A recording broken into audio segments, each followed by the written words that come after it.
اعوذ باللہ من الشیطان الرجیم بسم اللہ الرحمن الرحیم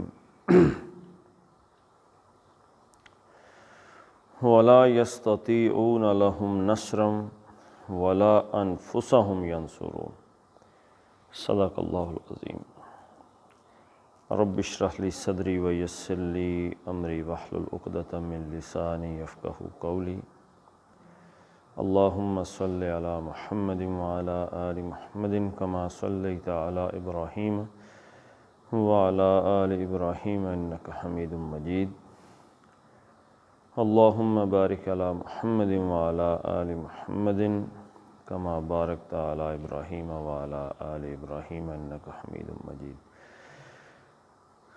کل پہلے والی آیت میں کیا پڑھا تھا کہ یشرکون ما لا یخلق شیئا وہم یخلقون، کہ تم اللہ کے ساتھ ایسوں کو شریک کرتے ہو کہ جو کچھ بھی پیدا نہیں کر سکتے بلکہ وہ خود پیدا کیے گئے۔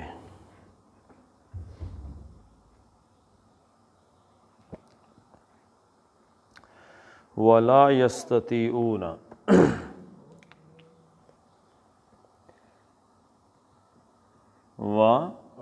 اور یہ واو کا ایک مطلب یہ بھی یاد رکھیں کہ یہ پچھلے جملے کا تسلسل ہے لیکن بات کوئی اور ہے۔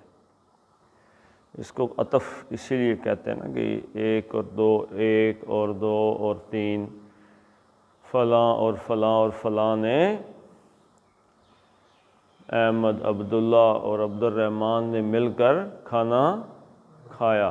اب اس کھانا کھانے میں تو یہ تینوں شریک ہیں، لیکن احمد اور ہے، عبداللہ اور ہے، عبد الرحمن اور۔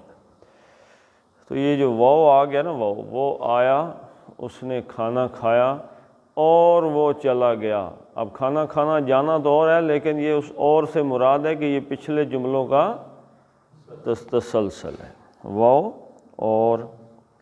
اب یہ بات چلی آ رہی ہے نا پیچھے، ایشرکون ما لا یخلق شیئا وہم یخلقون، یہ یخلقون کے آگے ہے واو، وہ خود مخلوق ہیں اور لا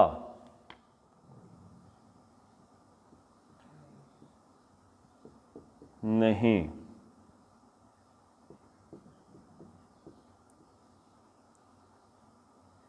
یستطیعون،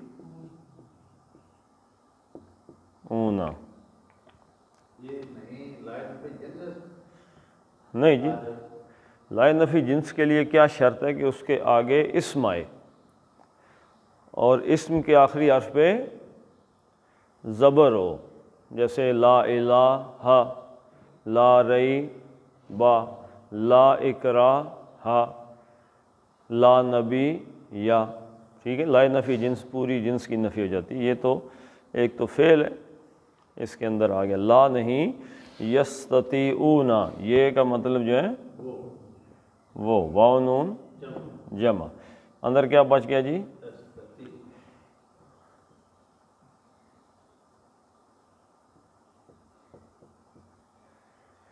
استطاع یستطیع، استطاع سے آپ کو اردو کا لفظ سمجھ آ گیا ہوگا۔ استطاعت کس چیز کو کہتے ہیں جی؟ فلاں بندے میں اس چیز کی استطاعت ہی نہیں۔ زکوٰۃ کن لوگوں پہ فرض ہے؟ کس پہ فرض ہے زکوٰۃ؟ صاحب نصاب پر۔ زکوٰۃ کا ایک نصاب ہے، اتنا سونا ہوگا، اتنی چاندی ہوگی، اتنی بکریاں ہوں گی، اتنی گائیں ہوں گی، اتنے اونٹ ہوں گے، اتنی فصل ہوگی تو اس پہ زکوٰۃ لگتی ہے۔ پانچ وسق سے کم غلہ ہو تو اس پہ زکوٰۃ نہیں ہے۔ 5 اوقیہ سے کم چاندی پہ زکوٰۃ نہیں ہے۔ 5 اونٹوں سے کم پہ زکوٰۃ نہیں ہے۔ 40 بکریوں سے کم پہ زکوٰۃ نہیں، ٹھیک ہے جی۔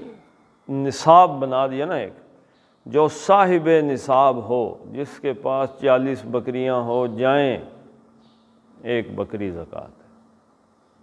اب نہیں دے رہا، اب اس پہ اللہ تعالیٰ کی طرف سے دنیا میں گرفت آتی ہے لیکن اندھے ہو جاتے ہیں لوگ۔ وہ واقعہ ہے، حضور صلی اللہ علیہ وسلم کے ایک صحابی تھے، تو صحابی کیا تھے جی، انہوں نے اللہ کے رسول سے کہا جی دعا کیجئے کہ میرے کاروبار میں برکت ہو جائے۔ تو اللہ کے نبی صلی اللہ علیہ وسلم نے فرمایا بس اللہ کا شکر ادا کرو، جو اللہ نے دیا اس پہ اللہ کا صبر شکر کرو، لیکن وہ پھر آ جائیں جی دعا کریں جی برکت ہو جائے جی۔ کچھ لوگوں کے اندر وہ پیسے کا ایک دولت کا ہوتا ہے۔ آخر حضور صلی اللہ علیہ وسلم نے دعا کی، بکریاں اتنی زیادہ ہوئیں کہ اس مدینے سے باہر باڑا بنانا پڑ گیا، یعنی کہ جو سینٹرل گھر تھے اس سے نکلے باہر ایک باڑا بنایا، بکریاں وہاں لے گئے۔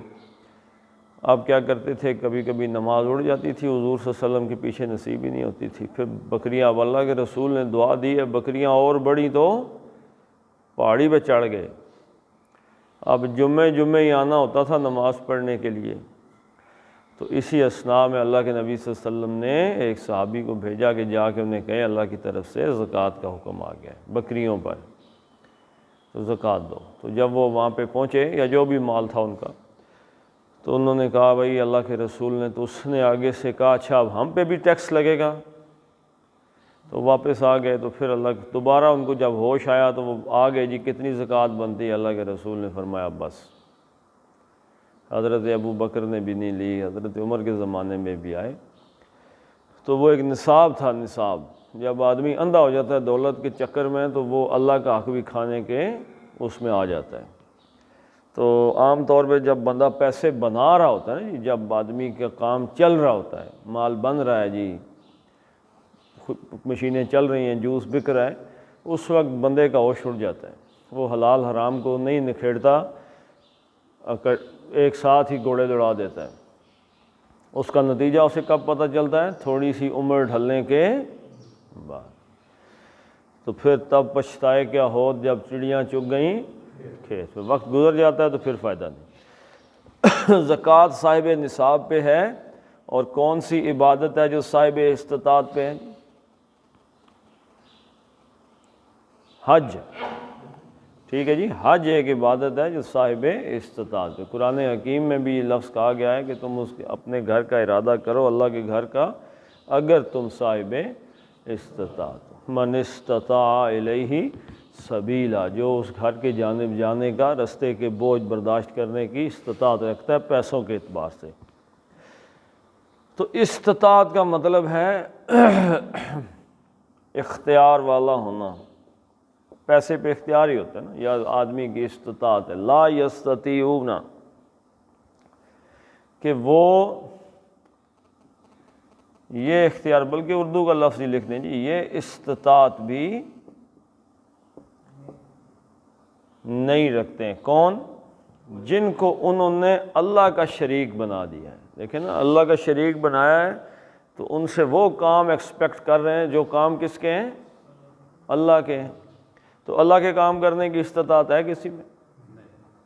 بارش برسا دے، ہاں جی، فصل اگا دے، اولاد دے دے، ساری یہ کسی میں ہے؟ لا یستطیعون، وہ اس کی استطاعت نہیں رکھتے۔ لا یستطیعون لہم،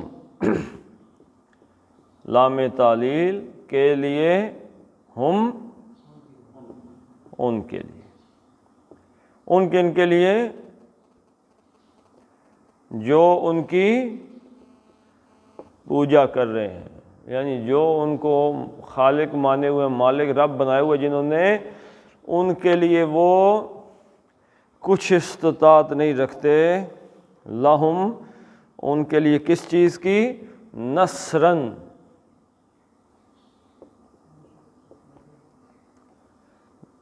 نصر کا کیا مطلب ہے؟ اذا جاء نصر اللہ، جب آ گئی اللہ کی مدد۔ نصرن یستطیعون نصرن لہم ایسے تھا، تو یہ لہم کو مقدم کیا گیا، یعنی متعلق فعل کو، اس کو مقدم کر دیا، اس لیے کہ ان کے لیے، وہ ان کو پکار رہے ہو تو ان کے لیے تو یہ کچھ بھی مدد کا اختیار، نصرن نکرہ، تنکیر آ گئی، یعنی کہ کچھ بھی، کوئی، کچھ، کوئی ذرا بھی مدد کی طاقت نہیں، چھوڑی سی مدد کی طاقت بھی ان کی وہ نہیں رکھتے۔ کیوں نہیں رکھتے جی؟ اس لیے نہیں رکھتے، یاد رکھیے گا کہ کوئی کام بھی اس کائنات کے اندر اللہ کے اذن کے بغیر نہیں ہے۔ انسان، قرآن حکیم کہتا ہے وَمَا تَشَاءُونَ إِلَّا أَن يَشَاءَ اللَّهُ، جب تک اللہ نہ چاہے نا کہ تم چاہو، تم چاہ بھی نہیں سکتے، کام کرنا تو بڑے دور کی بات۔ تو ایک ہے اللہ کا چاہنا، ایک اللہ کی مرضی ہے، ایک اللہ کا اذن ہے۔ قاتل جب گولی چلاتا ہے کسی معصوم آدمی کو قتل کرنے کے لیے، تو اللہ تعالیٰ کا اذن ہوتا ہے تو گولی، ورنہ گولی نہیں چلتی۔ تو کسی کام پہ بھی کوئی قادر نہیں ہے۔ میں چل کے یہاں پہ آنے پہ قادر ہوں؟ نہیں، اللہ تعالیٰ نے اذن دیا تو میرے قدم یہاں مجھے چلا کے لے، ورنہ میں نہیں آ سکتا تھا۔ یعنی اپنی طرف سے کوئی آدمی کچھ بھی نہیں کر سکتا، یہ پہلے ذہن میں رکھ لیں۔ تو یہ بھی توحید کا ایک بہت بڑا سبق ہے کہ میں خود اٹھ کے چل بھی نہیں سکتا، بول بھی نہیں سکتا، لکھ بھی نہیں سکتا، حرکت بھی نہیں کر، سانس بھی نہیں لے سکتا جب تک اگلی سانس۔ اللہ کے نبی صلی اللہ علیہ وسلم نے فرمایا ہر آدمی جب نوالا منہ میں ڈالتا ہے تو نوالا اس اللہ سے پوچھتا ہے کہ میں اس کے لیے غذا بن جاؤں یا بیماری بن جاؤں، ہر نوالا۔ تو کائنات کس کی مٹھی میں ہے؟ اللہ کی مٹھی میں۔ تو لا یستطیعون لہم نصرا، اب کچھ لوگ ہیں دنیا کے اندر کہ جنہوں نے اللہ کے ساتھ جن کی محبت ہے، اللہ کے ساتھ جن کا رشتہ ہے، وہ ہم بھی ہو سکتے ہیں، آپ بھی ہو سکتے ہیں۔ اللہ سے سب سے بڑا رشتہ کس چیز کا ہے؟ دعا کا۔ اللہ سے ایک آدمی دعا مانگتا نہیں ہے اللہ سے۔ آپ نے آج کل بہت سے لوگ دیکھے ہوں گے جو دعا نہیں مانگتے۔ آپ ملیں کئی لوگوں سے، 24 گھنٹے میں ہو سکتا ہے ایک بار بھی دعا نہ مانگے اللہ سے۔ نماز میں بھی کیا کرتے ہیں؟ بس السلام علیکم تو السلام علیکم، تو ایسے ہاتھ کر کے، تو ایسے کی پتہ نہیں انہوں نے سمجھا کہ ہاتھ اٹھانا کو خود کیا چیز ہے، کوئی ایسے ہاتھ کھڑے کیے اور ایسے کیے اور نکل گئے ساتھ ہی۔ دعا نہیں کرتے۔ اللہ تعالیٰ نے کہا کہ جو مجھ سے دعا نہیں کرتے میں ان سے ناراض ہوں۔ تو اللہ تعالیٰ کے ساتھ پہلا رشتہ کس چیز کا ہے؟ دعا کا۔ اللہ کے نبی صلی اللہ علیہ وسلم نے فرمایا دعا بچوں کی طرح مانگو جیسے بچے مانگتے ہیں۔ حضرت اللہ کے نبی صلی اللہ علیہ وسلم نے فرمایا کہ رو کے نا اللہ کے سامنے رونا چاہیے اپنے گناہوں پہ، اپنی چیزوں پہ۔ تو حضرت صدیق اکبر رضی اللہ تعالیٰ نے فرمایا کہ اگر رونا نہ آ رہا ہو تو شکل رونے والی بنا لو، وہ رونے والی شکل ہی اللہ کو پسند آ جائے گی۔ تو علامہ اقبال نے کیا کہا تھا؟ ہم تو مائل بے کرم ہیں، ہم تو مائل بے کرم ہیں، کوئی سائل ہی نہیں، کوئی مانگے تو کسی پہ کرم کرے نا جی، کوئی ہے ہی نہیں۔ اللہ کے نبی صلی اللہ علیہ وسلم نے فرمایا، حدیث قدسی ہے کہ اللہ ہر رات کے آخری پہر پہلے آسمان پہ آتے ہیں اور آواز لگاتے ہیں ہے بھائی کوئی بندہ مانگنے والا؟ لیکن اس وقت 99% بندے کہاں پہ ہوتے ہیں؟ سوئے ہوتے ہیں۔ ہم تو مائل بے کرم ہیں، کوئی سائل ہی نہیں، راہ دکھلائیں کسے راہ روے منزل ہی نہیں، کوئی منزل پوچھنے والا ہی نہیں ہے تو کس کو راہ دکھائیں کہ کدھر جانا ہے۔ تو یہ یاد رکھیں آپ کہ اختیار سارے کا سارا کس کا ہے؟ اللہ کا ہے۔ اور اللہ تعالیٰ کو کچھ چیزیں پسند آتی ہیں، کچھ نہیں آتی۔ اگر کوئی یہ سوچ لے، دیکھیں اب میں یہاں پہ آپ کو بتاتا ہوں اختیار کس چیز کا نام ہے۔ میرا اختیار ہے میرا، لیکن ایک بندہ مجھ سے محبت کرتا ہے تو اس کی میں ایک مثال، وقت آگے جا رہا ہے، مثال میں آپ کو دیتا ہوں۔ اللہ جن سے محبت کرتا ہے، ایک نظام تھا مکے میں، 4 مہینے حرمت والے تھے، ان میں نہ جنگ ہو سکتی ہے، نہ لڑائی ہو سکتی ہے، کچھ بھی نہیں ہو سکتا، کچھ بھی نہیں ہو سکتا۔ ان 4 مہینوں کے اندر کون کون سے مہینے تھے جی؟ ذی قعدہ تھا، ذی الحج تھا، محرم تھا اور رجب تھا، 4 مہینے تھے۔ 3 مہینے حج کے ریلیٹڈ تھے، چوتھا عمرے کی وجہ سے، تاکہ سارے عرب کے لوگ حج کرنے کے لیے مکے کی طرف آتے ہیں تو بڑا نیک پاک سا زمانہ ہے، تو اس میں لڑائی نہیں کرنی۔ اب صحابہ سے کیا ہوا، اللہ کے رسول صلی اللہ علیہ وسلم نے ایک صحابہ کی پارٹی ترتیب دی کہ تم چلے جاؤ مدینے سے طائف کی طرف، اور فرار راستے پہ بس چھپ کے دیکھتے رہو کہ مکے کے لوگوں کے قافلے کدھر سے آ رہے ہیں کدھر جا رہے ہیں، کرنا کچھ نہیں ہے، لڑائی جھگڑا نہیں کرنا۔ اب صحابہ گئے وہاں پہ، جا کے بیٹھ گئے، ایک قافلہ آیا، قافلے کے لوگوں کے ساتھ جھڑپ ہو گئی، جھڑپ ہوئی تو انہوں نے ایک بندہ مار دیا ان کا، ایک مارے یا 2 مارے، لیکن ایک بندے پہ تو کنفرم ہے کہ ایک بندہ مار دیا۔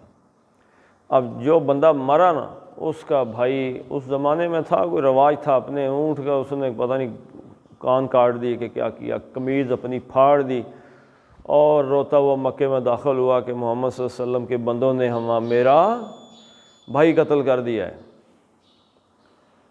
اور کب کر دیا جی؟ حرام مہینے میں، حرمت والے مہینے کا چاند نکلا ہے تو انہوں نے مار دیا بندہ، حرمت کا مہینہ ہے اور انہوں نے بندہ مار دیا۔ اب مکے والوں نے حضور صلی اللہ علیہ وسلم کے خلاف ایک پروپیگنڈا شروع کیا۔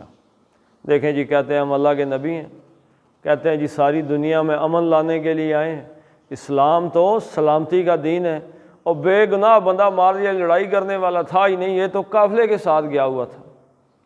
لیکن جنگ پہ تو نہیں گئے تھے نا، وہ تو گئے تھے قافلے پہ، اپنے تجارتی قافلے پہ کوئی سامان بیچنے لے آنے کے لیے، اور اسلام تو کبھی بھی اس بات کی اجازت نہیں دیتا کہ ویسے قافلے کے ساتھ بندے کو پھڑکا دو۔ اب اللہ تعالیٰ کا تبصرہ آیا ہے قرآن حکیم میں کہ یہ کہتے ہیں کہ الشہر الحرام قتال فیہ، اور مجھے آیت وہ میرے ذہن سے نکل گئی، یعنی کہ شہر حرام میں، حرمت والے مہینوں میں یہ جنگ کرنا یہ کیسا ہے؟ کل اے نبی صلی اللہ علیہ وسلم آپ فرما دیں کہ قتال فیہ اکبر کبیر، کہ اس میں جنگ کرنا بہت بڑا گناہ ہے، لیکن اب اللہ تعالیٰ نے کہا انہوں نے تو کیا ہے، اب ساری چارج شیٹ، اب میرے ذہن سے واحد نکل گئی ایک دم، جتنی چارج شیٹ تھی کہ اللہ کے رسول کو مکے سے نکالنا، بھائی بھائی کو جدا کر دینا، اللہ کے گھر پہ کفر کو اور شرک کو نافذ کر دینا، یہ اس سے بھی بہت بڑے، فتنہ کریٹ کر دینا پورے علاقے میں، یہ تو اس سے بھی بڑا جرم ہے۔ تو مفسرین کہتے ہیں کہ اللہ کو جس سے محبت ہوتی ہے نا، جس کے لیے اللہ کا دل ٹھنڈا ہوتا ہے، اس کی طرف سے اللہ وکیل بن جاتا ہے، جس کے ساتھ اللہ کو محبت ہو جاتی ہے۔ اللہ کے ساتھ تعلق بنانا چاہیے، اللہ کے ساتھ تعلق بنتا ہے دعاؤں سے۔ آپ اللہ کے ساتھ اللہ سے دعائیں کریں، سجدے میں اللہ کے نبی نے فرمایا کہ سب سے زیادہ دعائیں کرو، رکوع میں تسبیحات کرو، سجدے میں دعائیں کرو، اور کہاں پہ دعا کرو جی؟ 2 سجدوں کے درمیان دعا کرو، اور کہاں پہ دعا کرو؟ نماز میں درود شریف پڑھنے کے بعد جو ہمیں تو ایک ہی دعا آتی ہے، رب اجعلنی مقیم الصلاۃ، آپ جتنی مرضی دعائیں کر سکتے ہیں۔ تو ایک دن فرما رہے تھے کہ اللہ کو پسند ہے کہ میرے نبی صلی اللہ علیہ وسلم کا دودھ بھیجا جائے، جی بے شک، تو صحابہ نے کہا کہ میں دودھ بھیجوں یا دعا مانگوں، تو آپ نے، اللہ نے کہا کہ اگر آپ درود پڑھتے ہیں تو جو دل میں آپ کی دعا ہے وہ اللہ کو پتہ ہو، آپ نے، جی بالکل صحیح حدیث ہے، بالکل صحیح حدیث ہے۔ انہوں نے کہا جی کہ ایک حصہ دعا مانگیں اور 2 حصے دعائیں مانگیں، ایک حصہ درود پڑھیں۔ حضور نے فرمایا اور درود پڑھو، تو اس نے کہا جی آدھا درود شریف پڑھیں، آدھی دعا مانگیں۔ حضور نے فرمایا اس سے بھی زیادہ مانگو تو تمہارے لیے بہتری ہے۔ اس نے کہا جی 2 حصے درود شریف پڑھ لو اور ایک حصہ دعا مانگ لو۔ اللہ کے رسول نے فرمایا اس لیے سے بھی زیادہ مانگو گے تو تمہارے لیے بہتری ہے۔ اس نے کہا جی سارا ہی درود پڑھ لوں۔ اللہ کے رسول صلی اللہ علیہ وسلم نے فرمایا سارا درود پڑھ لو گے تو اللہ تعالیٰ بغیر مانگے تمہاری ساری حاجتیں اور ضرورتیں پوری کر دے گا۔ لیکن ہمیں، آپ سوچیں، میں سوچوں، آپ سوچیں، ہم خود اپنے بارے میں کسی پہ فتویٰ لگانا تو ویسے بھی ایک اچھا عمل نہیں ہے کہ ہم دن میں کتنی دفعہ درود پڑھتے ہیں۔ کیا محبت ہے ہمیں اللہ کے رسول صلی اللہ علیہ وسلم سے کتنی دفعہ ہم اللہ سے کہتے ہیں اللہم صلی علی محمد و علی آل محمد، کہتے ہی نہیں ہیں نا جی، ہم تو بالکل دعا ہی نہیں مانگتے۔ میں یہی تو کہنا چاہ رہا تھا کہ ہم دعا مانگتے نہیں ہیں۔ دوسری بڑی دعا ہے استغفر اللہ ربی من کل ذنب و اتوب الیہ۔ آپ قرآن میں بھی اس کی پڑھیں گے کہ استغفار کرنے والے بندے کی موٹی مثال میں نے امام شافعی کی آپ کو دی تھی، امام احمد بن حنبل کی سوری، کہ وہ ایک عرب جو آیا تھا سفر کرتے ہوئے، تو ایک مسجد میں رات کو ٹھہر گیا۔ مسجد کے جو متولی تھے مولوی صاحب، اوئے کدھر؟ اس نے کہا جی مسافر ہو۔ اس نے کہا مسافر تو یہ سرائے ہے، یہاں رہو گے، چلو نکلو۔ تو پکڑ کے گھسیٹ کے مسافر کو اور اس کے سامان کو اٹھا کے مسجد سے باہر پھینک دیا، گھسیٹ کے۔ وہ مسافر کون تھا جی؟ امام احمد بن حنبل رحمۃ اللہ علیہ، گھسیٹ کے باہر پھینکا۔ آپ سامان اٹھا کے چل پڑے تو ایک بندہ تھا، اس نے کہا جی آپ میرے مہمان ہو جائیں، جانتا تو تھا نہیں کون ہے۔ تو کھانا نہیں کھایا، آٹا گوندنے لگا۔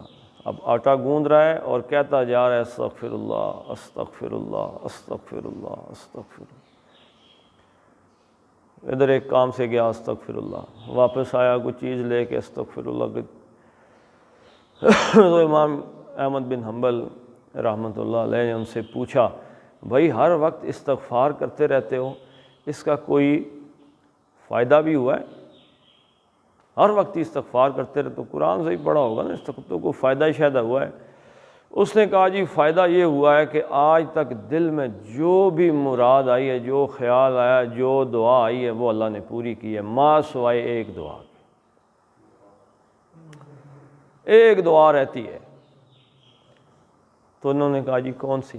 کہتا ہے جی سنا ہے کہ بہت بڑے صاحب علم ہیں، بڑے اللہ والے ہیں، اللہ کے رسول کی حدیث کا کام کرتے ہیں، احمد بن حنبل، ان سے ملاقات کی دعا کی تھی۔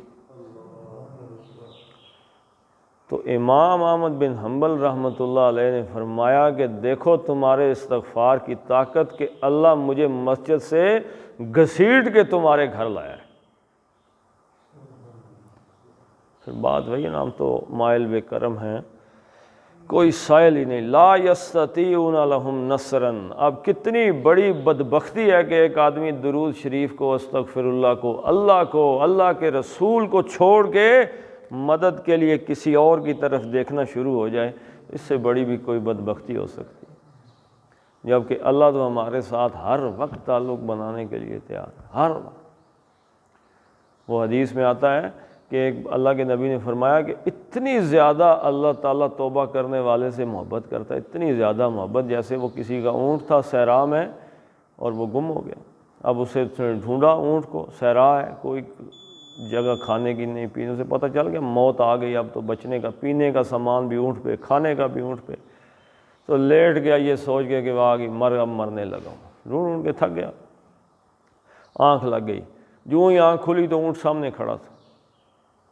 تو جو ہی اس نے اونٹ دیکھا تو اس نے کہا شکر ہے میرے اللہ،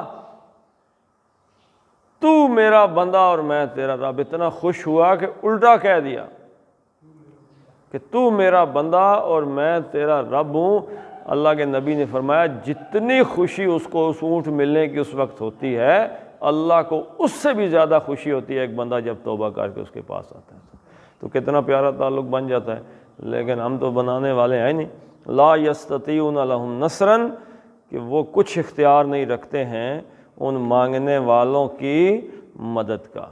وہ ان سے مانگ رہے ہیں حالانکہ ان کے پاس اس چیز کا کوئی اختیار نہیں ہے کہ ان کی مدد کریں، استطاعت ہی نہیں رکھتے۔ والا وا اور لا نہیں۔ اب یہ جو لہم تھا نا، لہم، بلکہ جو یستطیعون تھا اس کو پیچھے لے گئے ہیں۔ پہلے کیا آ گیا؟ ولا انفسہم،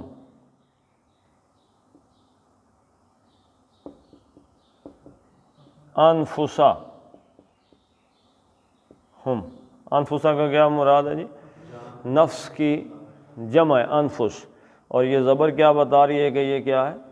مفعول، مفعول مقدم ہو گیا، اس کو پہلے لے کے آ گیا انفسہم۔ ٹھیک ہے جی، اس ہم کی وجہ سے، کیونکہ ان کو اٹھا کے پہلے لانا تھا۔ کن کو اب لا رہے ہیں؟ یہ جو استطاعت نہیں رکھتے ہیں، وہ جن کو خدا بنایا ہوا ہے نا، جن کو خالق بنایا ہوا ہے، مالک بنایا ہوا ہے، رب بنایا ہوا ہے، وہ اختیار نہیں رکھتے کس کے لیے؟ نہ ان کے لیے رکھتے ہیں، نہ انفسا، اپنے آپ کے لیے یا اپنی ذات کے لیے یا اپنی جان کے لیے، انفسہم ینصرون،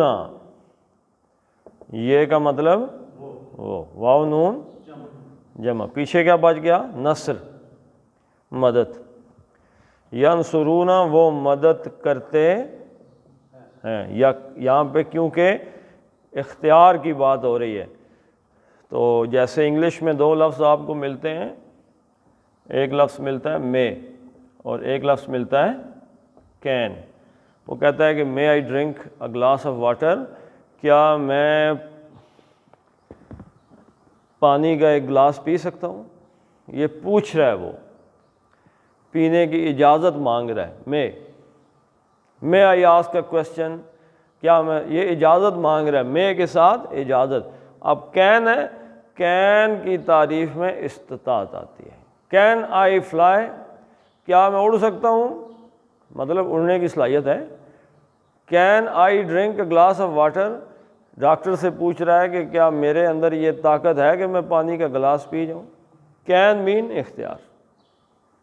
کین آئی ڈرائیو اور مے آئی ڈرائیو میں یہ فرق ہے، میں اجازت مانگ رہا ہے، مے آئی ڈرائیو آپ اجازت دیتے ہیں کہ میں گاڑی چلا لوں، اور کین آئی ڈرائیو کا مطلب ہے کہ کیا میرے اندر یہ صلاحیت ہے کہ میں گاڑی چلا سکوں؟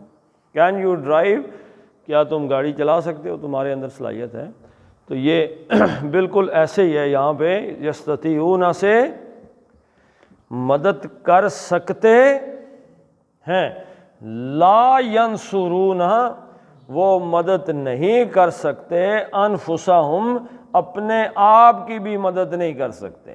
انہوں نے ان کی کیا مدد کرنی ہے، مشرکین کی کیا مدد کرنی ہے، یہ تو اپنی مدد پہ بھی قادر نہیں۔ اپنی مدد پہ قادر ہونا کیا ہے جی؟ کوئی دنیا کے بڑے سے بڑے ہستی بھی آپ نے دیکھی ہو کہ جو بیمار نہ ہوتی ہو؟ کوئی ہے؟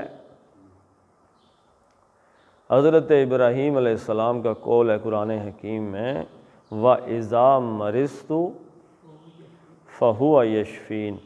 اس میں آپ کو ایک خوبصورت بات بتانا چاہتا ہوں، سارا کچھ اسی دعا کے اس جملے کے اندر ہے، یہ سمجھ آ گیا تو بڑا ہی مسئلہ حل ہو جائے گا۔ حضرت ابراہیم نے فرمایا وَإِذَا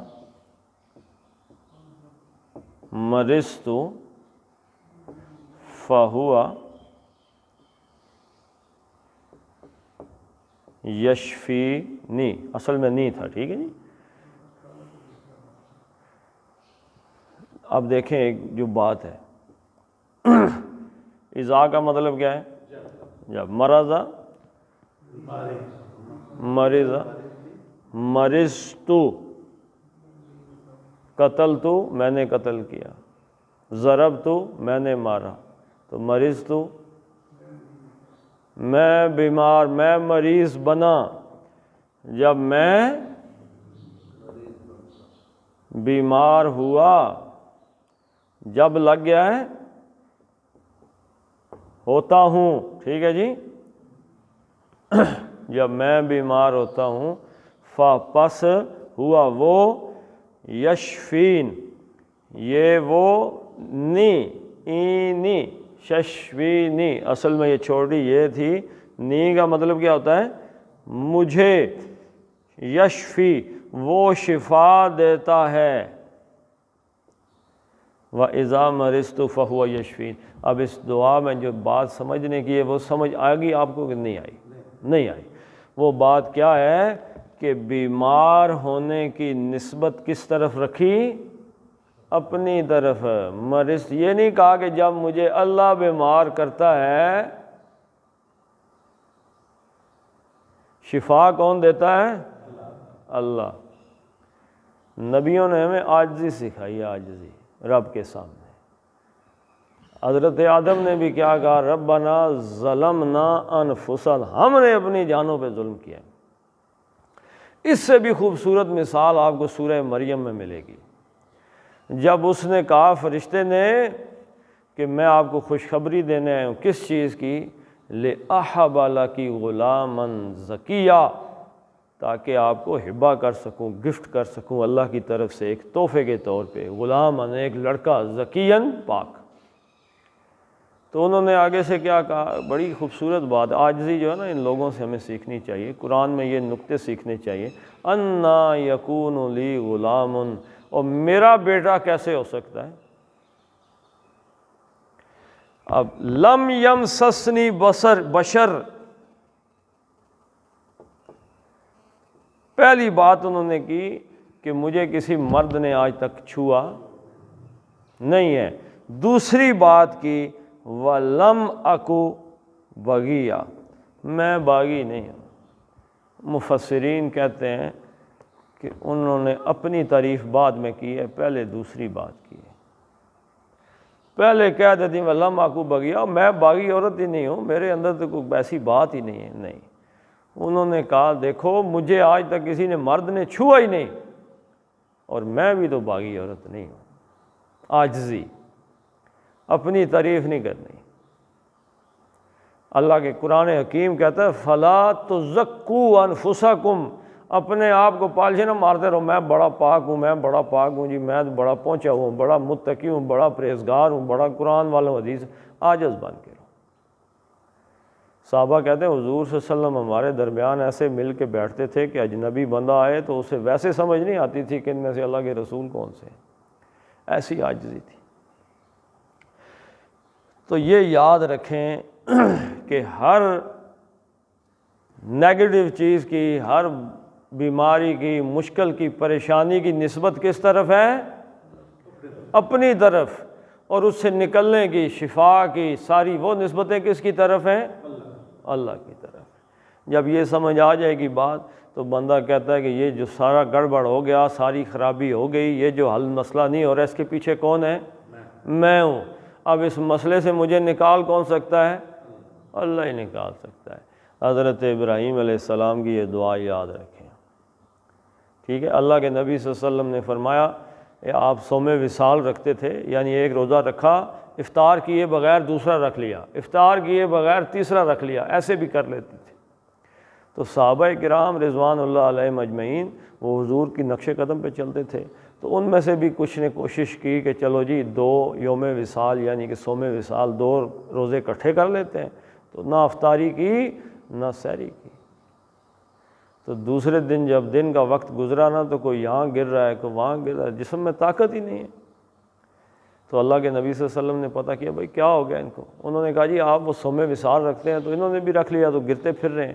اللہ کے نبی صلی اللہ علیہ وسلم نے فرمایا ایکم مثلی، کون ہے تم میں سے جو میرے جیسا ہو؟ قرآن میں تو ہے نا انما انا بشر مثلکم، کہ میں تمہارے طریقے کا بشر ہوں، لیکن وہاں حضور نے کیا فرمایا ایکم مثلی، کون ہے تم میں سے جو میری مثال ہو؟ یبید ابیتو عند ربی، میں رات گزارتا ہوں اپنے رب کے پاس، ہوا یطعمنی و یسقینی، وہ مجھے کھلاتا بھی ہے اور اب اللہ کے پاس کھانا پینا اللہ کے رسول کا کیسا تھا ہم سوچ سکتے ہیں؟ یہ ہمارے ذہن سے وراء الورا چیزیں۔ لیکن یہ یاد رکھیں کسی میں بھی اختیار نہیں ہے کہ وہ آپ کی مدد کر سکے، نہ آپ کی مدد کر سکے نہ اپنی مدد کر سکے۔ اختیار کس کا ہے؟ اللہ کا۔ اللہ تعالیٰ جس کو، آپ کو کوئی بندہ، آپ جاتے ہیں یہاں سے بیٹھے آپ گجر خان سے کراچی جانے کے لیے، رستے میں آپ کو 1000 بندہ ملتا ہے، اس 500 200 150 20 جو بندے آپ کو کراچی میں جا کے ملے وہ سارے کیسے تھے؟ اب ان میں سے ہو سکتا ہے کوئی مددگار ہو سکتا ہے، کوئی ڈاکو ہو، تو یہ اس کی طرف سے سارے کا سارا نظام ہے۔ تو اگر کوئی یہ سمجھے کہ کسی میں اتنی طاقت آ گئی ہے کہ وہ اللہ کے اختیار استعمال کر سکتا ہے تو یہ کیا ہے؟ یہ شرک ہے۔ ٹھیک ہے جی، پڑھ لیتے ہیں اس کو۔ وَلَا یستطیعون، پہلے تے پتلا ہے اور توئے کو موٹا پڑھنا ہے، وَلَا یستطیع، ٹھیک ہے جی. لا یستطیعون لہم نصرا ولا انفسہم ینصرون. صدق اللہ العظیم.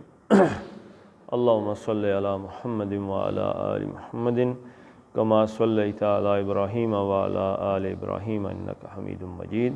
اللہم بارک علی محمد وعلی آل محمد کما بارکت علی ابراہیم وعلی آل ابراہیم انک حمید مجید. اللہم اغفر لهم وارحمهم وحاسبهم حسابا یسیرا وادخلهم الجنہ واعذهم من عذاب القبر ومن عذاب النار. اسأل اللہ العظیم رب العرش العظیم یشفینا. اللہم عذب الباس رب الناس واشف انت الشافی لا شفاء الا شفاءک شفاء لا یغادر سقما. ربنا فاغفر لنا ذنوبنا وکفر عنا سیئاتنا وتوفنا مع الابرار. وصلی اللہ تعالی علی خیر خلقہ محمد وآلہ وصحبہ اجمعین برحمتک یا ارحم الراحمین.